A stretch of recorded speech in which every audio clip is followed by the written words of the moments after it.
मैं काफ़ी समय बाद आज कांग्रेस ऑफिस में आप लोगों का स्वागत करता हूं। हमारी सरकार बने तकरीबन 2 वर्ष का समय हिमाचल प्रदेश में होने का, और इन 2 वर्षों में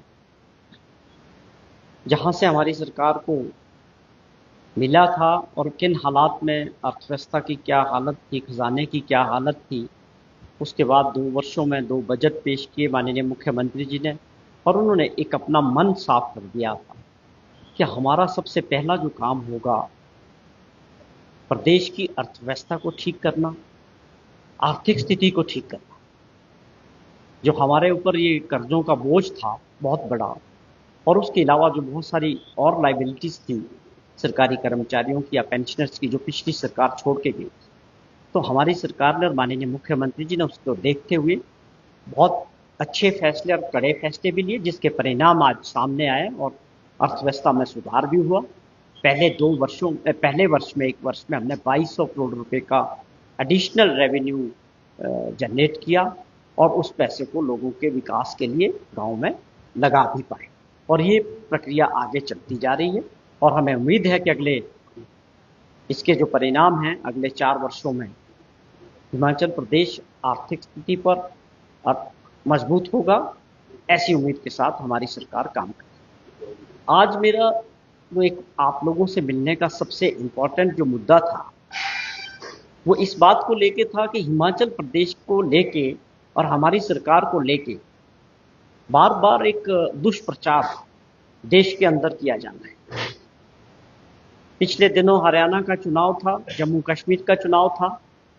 उस वक्त भी ऐसी परिस्थितियां बनी कि हिमाचल प्रदेश के बारे में चुनाव के मद्देनजर भारतीय जनता पार्टी की तरफ से, उनके राष्ट्रीय नेताओं की तरफ से, इवन देश के प्रधानमंत्री माननीय नरेंद्र मोदी जी की तरफ से जिस प्रकार का प्रचार विधानसभा के चुनाव के दौरान हिमाचल प्रदेश के बारे में किया गया, वो अपने आप में बहुत दुर्भाग्यपूर्ण था। फिर से वही बात कल माननीय प्रधानमंत्री जी ने ट्वीट किया, जिसमें ये बात का जिक्र किया गया कि कांग्रेस पार्टी किस तरह से देश के अंदर काम कर रही है, उनके क्या प्रोमिसेस हैं, और उसमें हिमाचल प्रदेश का जो जिक्र किया गया खास तौर पे कि हिमाचल प्रदेश ऐसा कांग्रेस राज्य है जहां पर सरकारी कर्मचारियों को पैसे देने के लिए पे देने के लिए पैसे नहीं है। ये इस तरह का जिक्र देश के माननीय प्रधानमंत्री जी द्वारा हमारे राज्यों के बारे में, हमारी सरकार के बारे में करना हमें बहुत बुरा लगा और बहुत दुर्भाग्यपूर्ण हम इसको मानते। अब ये मुझे नहीं लगता कि उनके पास इस तरह की जानकारी किसने दी, कहां से उनको इस तरह की जानकारी मिली। वास्तविकता आप सब जानते हैं, प्रदेश जानता है, पूरे देश ने देखा कि किस प्रकार हमारी सरकार ने और माननीय मुख्यमंत्री जी ने दिवाली से पहले ये फैसला किया। खुद उन्होंने उस दिन प्रेस कॉन्फ्रेंस की कि 4% डीए जारी किया अपने सरकारी कर्मचारियों को और सभी पेंशनर्स को। और एक निर्देश उनका और था कि इस बार त्यौहार दिवाली का है और सभी कर्मचारियों को जो है पेंशन 28 तारीख को उनके खातों में मिलनी चाहिए, और वो हुआ। 28 तारीख को सभी के खातों में सैलरी मिल गई और पेंशन वालों के खातों में पेंशन चली गई। उसके अलावा 75 वर्ष से ऊपर के जो पेंशनर थे, उनका जो एरियर था वो उनके खातों में चला गया। और भी बहुत सारी सौगातें उस दिन माननीय मुख्यमंत्री जी ने सरकारी कर्मचारियों को, पेंशनर्स को दी, जिसमें मेडिकल रिबर्समेंट को लेके बहुत पेंडेंसी थी, बहुत बड़ा पिछली सरकार का एक बोझ था, उसको भी उन्होंने जिक्र किया कि हम इसको साफ कर रहे हैं और इसको क्लियर करेंगे। और ट्रांसपोर्ट के अंदर आप समझें कि चालक और परिचालक का जो ओवर टाइम था वो 6 वर्ष से पेंडिंग था, उनको उसके पैसे नहीं मिले। उसको लेके माननीय मुख्यमंत्री जी ने 50 करोड़ रुपया। तो मेरा जो पॉइंट है वो ये है, हम इस बात को लेके काफ़ी दुखी हैं कि देश के माननीय प्रधानमंत्री किसी राज्य के बारे में इस प्रकार का प्रचार करें, और वो भी खास तौर पे जब चुनाव का समय हो। अब महाराष्ट्र का चुनाव आ गया, दोबारा वही बात हुई, लेकिन उनके पास इसकी पूरी जानकारी होनी चाहिए थी। और जो प्रदेश के हमारे नेता हैं विपक्ष में, विपक्ष के नेता ठाकुर जयराम जी है, उनकी टीम है, ये उनकी भी जिम्मेदारी बनती है कि गलत प्रचार हमारे राज्यों के बारे में नहीं होना चाहिए। उनको इस बात को लेकर गंभीरता से माननीय प्रधानमंत्री जी को ये बताना चाहिए था। मेरा ये प्रश्न जयराम जी से भी, ये मेरा प्रश्न है कि क्या हिमाचल प्रदेश में दिवाली से पहले सभी कर्मचारियों को पे नहीं मिली क्या? 28 तारीख को उनके खाते में पे नहीं गई, या पेंशनर्स के खाते में पेंशन नहीं मिली 28 तारीख को, या जो एरियर्स की हमने जिक्र किया वो नहीं मिला? जयराम जी को ये बताना चाहिए। मेरा आप लोगों से भी गुजारिश है कि आप जरूर पूछें उनसे भी कि क्या आप इस बात से सहमत हैं कि हिमाचल प्रदेश में लोगों को पे नहीं मिल रही? तो ये बहुत दुर्भाग्यपूर्ण है।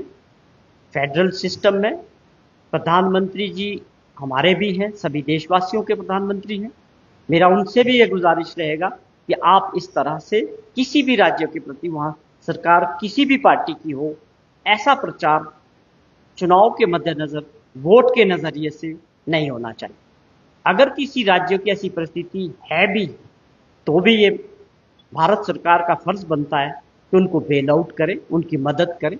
लेकिन इस तरह से उनका प्रचार करना किसी भी राज्य का, मैं समझता हूं फेडरल सिस्टम में बहुत दुर्भाग्यपूर्ण। और सवाल है कि हमारे जितने भी टैक्सेस आते हैं, आप जीएसटी की बात करें, इनकम टैक्स की बात करें, वो सेंट्रल पूल में जाते हैं सारे, वहां से उसका शेयर आता है सभी राज्यों, वो हमें भी मिलता है। तो ये एक जिम्मेवारी है फेडरल सिस्टम में भारत सरकार की कि राज्यों के जो इंटरेस्ट हैं उनको देखभाल करना, उनकी मदद करना। आप इस बात का जिक्र तो खूब कर रहे हैं कि जी वहाँ सैलरी नहीं है, वहाँ ये हालात है कि सब लोग सड़कों पे घूम रहे हैं, किसी के पास काम नहीं है, किसी को पेंशन नहीं मिल रही। क्या आपने, जब आपदा आई तो देश के माननीय प्रधानमंत्री जी ने 75 लाख लोगों के साथ खड़े होकर क्या उनकी मदद की? आपका ये फर्ज बनता था कि आपदा के समय, हम एक पहाड़ी राज्य हैं, स्पेशल कैटेगरी स्टेट हैं, हमें मदद मिलनी चाहिए थी। हमने 9,000 करोड़ से ऊपर के जो भी हमारे क्लेम्स थे वो भारत सरकार के पास भेजे, उनकी टीमें आई, वहां से 2-3 दौरे किए, आपने कोई मदद नहीं की। तो ये चीजें गलत बयानबाजी के जरिए हमारी सरकार की और प्रदेशवासियों की इमेज को खराब करना, और वो भी तब जब वो फैक्ट से बिल्कुल, उस पर कोई फैक्ट्स नहीं। क्या कोई इस बात को डिनाई कर सकता है कि हिमाचल प्रदेश में अक्टूबर की सैलरी 28 तारीख को नहीं मिली? और जहां तक ये प्रोपोगंडा किया जा रहा है कि हमारी आर्थिक स्थिति खराब है, ये बिल्कुल गलत है। हमारी आर्थिक स्थिति में कोई भी दिक्कत नहीं। ये माननीय मुख्यमंत्री जी ने इसका जिक्र भी किया कि हमने अपने ट्रेजरी को ठीक करने के लिए जो आवश्यक कदम थे वो उठाए, और आज हम इस बात को है कि हम सैलरी भी दे रहे हैं, और आगे प्रयास है कि जो और देनदारियां हैं, एरियर्स हैं, उसको देने का प्रयास कर रहे हैं। और विकास की दृष्टि से प्रदेश को आगे ले जाने के लिए किसी प्रकार के बजट की कोई कमी नहीं।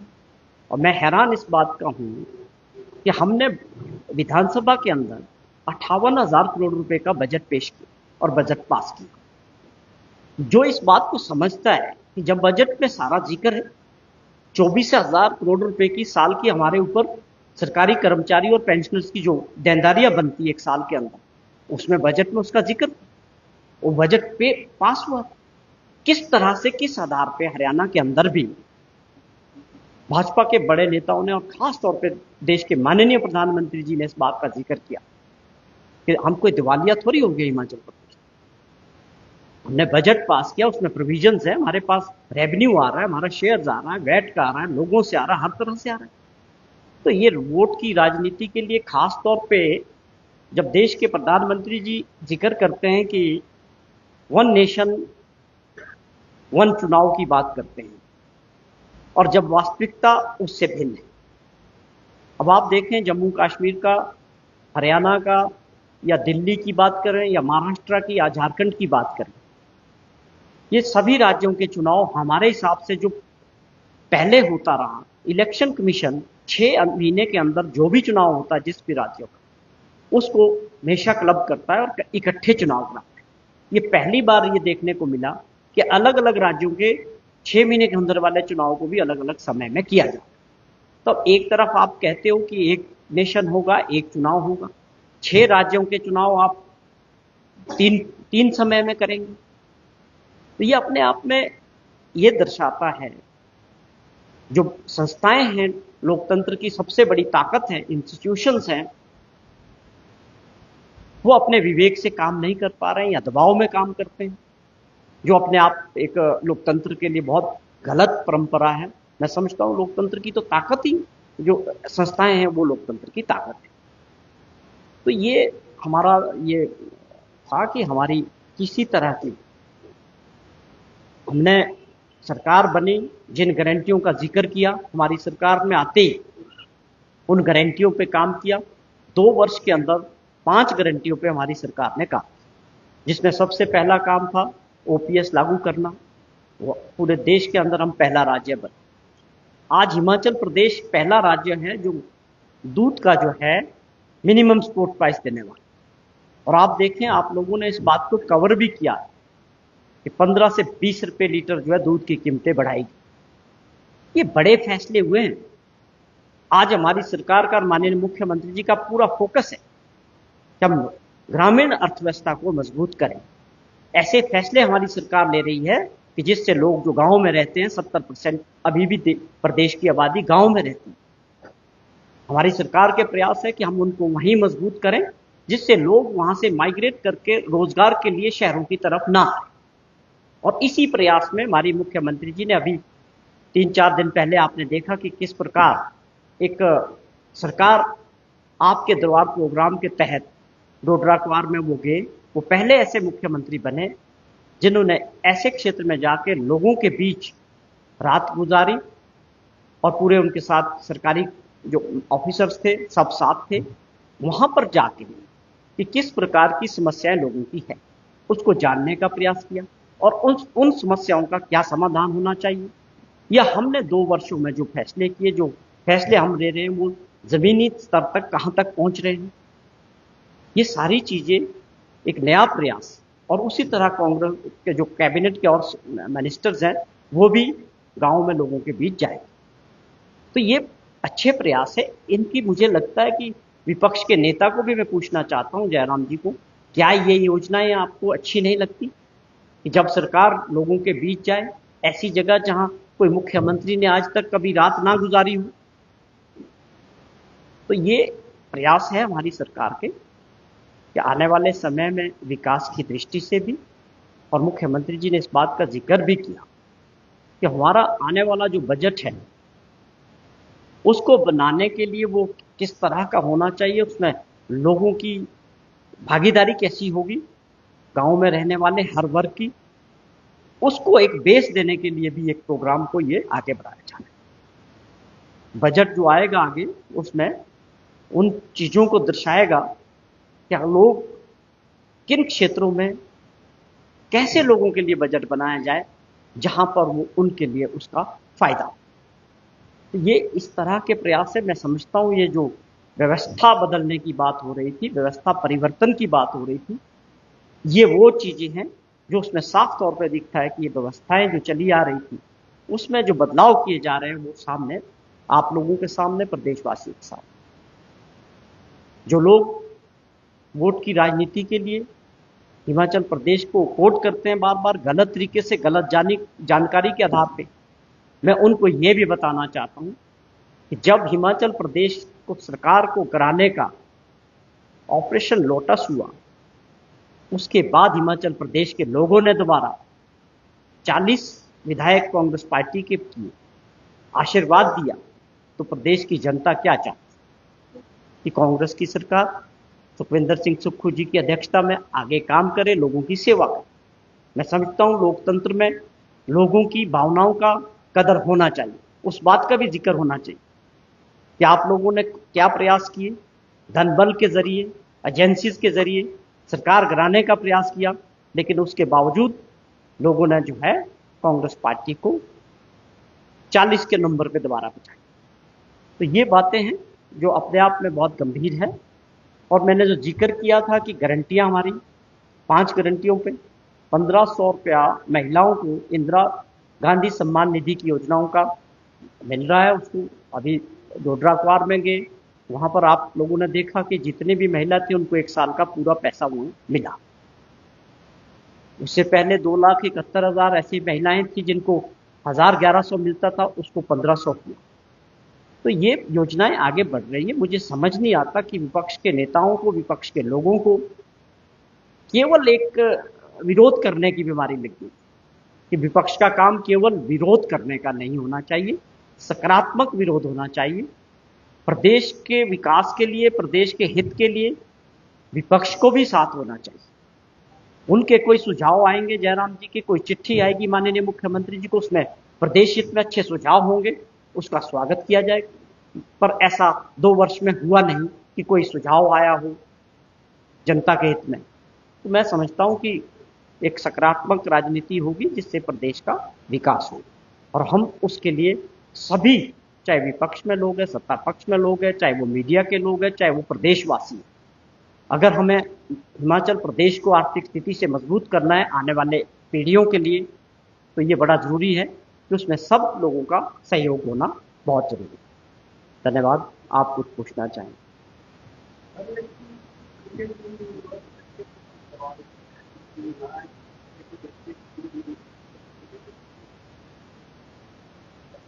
देखिए, 2 बातें हैं।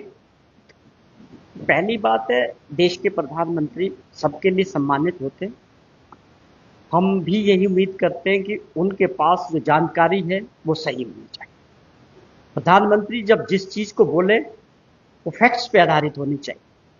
पहली बात तो प्रधानमंत्री जी को किसी राज्यों के बारे में ऐसी टिप्पणी से बचना चाहिए। ये मेरा अपना पर्सनल व्यू है। अब रही सवाल ये कि हमारा जो व्यू है, आप सभी लोग जानते हैं कि प्रधानमंत्री जी ने 14 के चुनाव में भी, 19 के चुनाव में भी, लोकसभा के दौरान बहुत सारी जिक्र हिमाचल के संदर्भ में किया कि मेरा बड़ा विशेष नाता हिमाचल प्रदेश से रहा है। अच्छी बात है, स्वाभाविक है, हमें भी उस नाते बड़ी उम्मीद थी कि मोदी जी जब हम बुरे वक्त से गुजरे, पिछले वर्ष जो आफत हिमाचल प्रदेश में आई बरसात के दौरान, मैं सच्चाई के साथ इस बात का जिक्र करता हूं, हमें वाकई उम्मीद थी कि प्रधानमंत्री जी दिल खोल के हिमाचल प्रदेश के लोगों की मदद करें, पर उसमें हमको निराशा लगी, कोई मदद नहीं मिली। उसके अलावा भी और प्रॉमिसेस थे। टूरिज्म के लिए उन्होंने वादे किए थे, एप्पल सेब इंडस्ट्री के लिए बात की थी कि हम इंपोर्ट प्राइस को बढ़ाएंगे, लोगों को राहत देंगे। ये बातें कभी पूरी नहीं।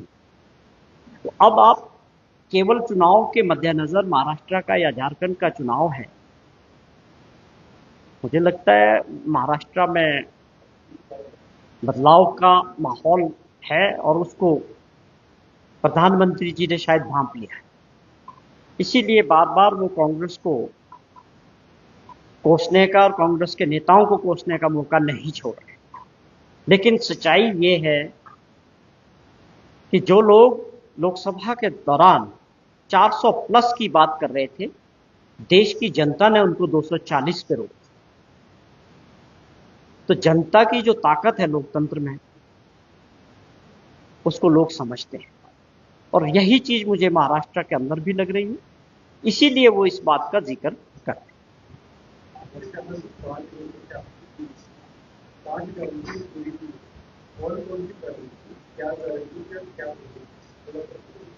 देखिए, गारंटी में हमारी सरकार ने सबसे पहले ओपीएस पे बात की। कोई ये नहीं कह सकता कि ओपीएस लागू नहीं हुआ। हिमाचल प्रदेश पहला राज्य नहीं बना देश के अंदर जिसने ओपीएस को लागू किया। पहली कैबिनेट में हुआ 1,36,000 सरकारी कर्मचारियों को। मैंने खुद इस बात को देखा, जिनको 3500 रुपया पेंशन मिल रही थी उनको 30,000 रुपया पेंशन मिल रही है, पुरानी स्कीम। उसके बाद जो ये हमारा महिला सम्मान निधि का था 1500 रुपया, ये हमने लागू किया। एजुकेशन में हमने कहा था कि हम हर कंस्टिट्यूंसी में कुछ स्कूलों में इंग्लिश मीडियम शुरू करेंगे पहली क्लास से, लेकिन हमारी सरकार ने उसको बजाय कुछ स्कूलों के पूरे, हर स्कूल में पूरे प्रदेश के अंदर उसको लागू किया। वो भी उस गारंटी में थी।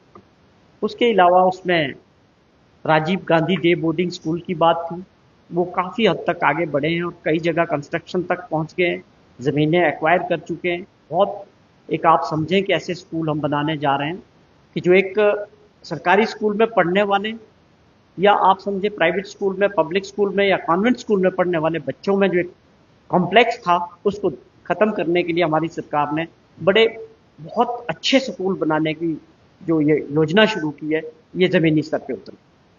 और उसके अलावा भी जो हमने दूध वाली बात की कि प्रदेश के अंदर पहला, देश के अंदर पहला राज्य बना, मिनिमम सपोर्ट्स प्राइस दूध के लिए हमने घोषणा की।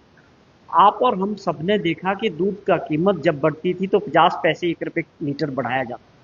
माननीय मुख्यमंत्री जी ने 10 से 15 से 20 रुपए लीटर तक जो है एक मुश्त उनको जो है प्राइस बढ़ाया, जिससे स्वाभाविक तौर पे दूध पैदा करने वाले जो हमारे किसान हैं उनको फायदा हुआ है। जो गाय रखे हैं लोग, अब बहुत सारे लोगों से ये फीडबैक आया कि अब हम जो है दूध से घर में बैठ के अपने परिवार को और अपने बच्चों के पढ़ाई का खर्चा निकाल सकते हैं। तो ये 5 ऐसी योजना है जिस पे हमारी सरकार ने काम किया है। और आगे लोगों ने जो सरकार चुनी थी, जो वादे थे, स्वाभाविक तौर पे वो 5 साल के लिए, कि 5 साल के अंदर हमने जो बात विजन रखा था, जो अपनी कमिटमेंट थी वो, लेकिन हमने ये तय किया है कि हम इसको उस समय से बहुत पहले 10 गारंटियों को तो पूरा करेंगे ही, पर उससे भी आगे बढ़कर प्रदेश के लोगों के लिए काम करें।